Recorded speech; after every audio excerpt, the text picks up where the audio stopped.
সংক্ষুব্ধ আদিবাসী ছাত্র জনতার উপর হামলায় জড়িতদের আইনের আওতায় আনার দাবি জানিয়েছেন জাতীয় নাগরিক কমিটি ও চট্টগ্রাম পাহাড়ি ছাত্র পরিষদ।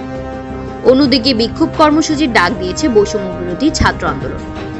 পাঠ্যপুস্তকে আদিবাসী শব্দ সংবলিত গ্রাফিতি রাখা ও না রাখা নিয়ে দুই পক্ষের বিক্ষোভ কর্মসূচি চলাকালে দুপুরে মতিঝিলে জাতীয় শিক্ষাক্রম ও পাঠ্যপুস্তক বোর্ডের সামনে হাতাহাতি ও হামলার ঘটনা ঘটে।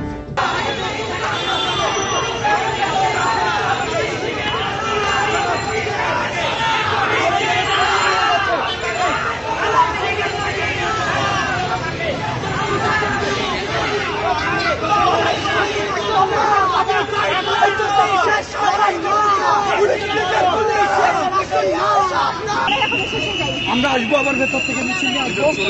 আমরা আজকে গুন্ডা বাহিনী আজকে গতকাল সবারঙ্কি গুন্ডারা যা করেছে তার পেছনে শক্তি আর আজকের যে রাষ্ট্রের পেছনে শক্তি একই। আমরা এটা মিছে আবার আসবো, আমরা এটার প্রতিবাদ জানাবো এবং কোনোভাবে আমরা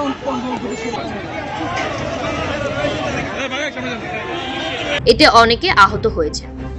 পাঠ্যপুস্তকে আদিবাসী শব্দ প্রবেশ এবং জুলাই গণ অভ্যুত্থান বিরোধী অখণ্ড ভারতের কল্পিত গ্রাফিতি সংযোজনের সঙ্গে জড়িতদের শাস্তি সহ 5 দফা দাবিতে আজ সকালে এনসিটিভি ভবন ঘেরাও করে স্টুডেন্ট ফর সভেরেন্টি নামের একটি সংগঠন।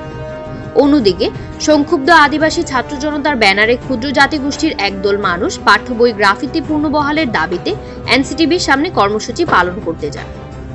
সংক্ষুব্ধ আদিবাসী ছাত্র জনতার ব্যানারে কর্মসূচি পালনকারীরা বলেছেন তাদের উপর স্টুডেন্ট ফর সভেরেন্টি হামলা চালিয়েছে, যদিও স্টুডেন্ট ফর সভেরেন্টি ও অভিযোগ অস্বীকার করে বলেছে তাদের উপর হামলা হয়েছে।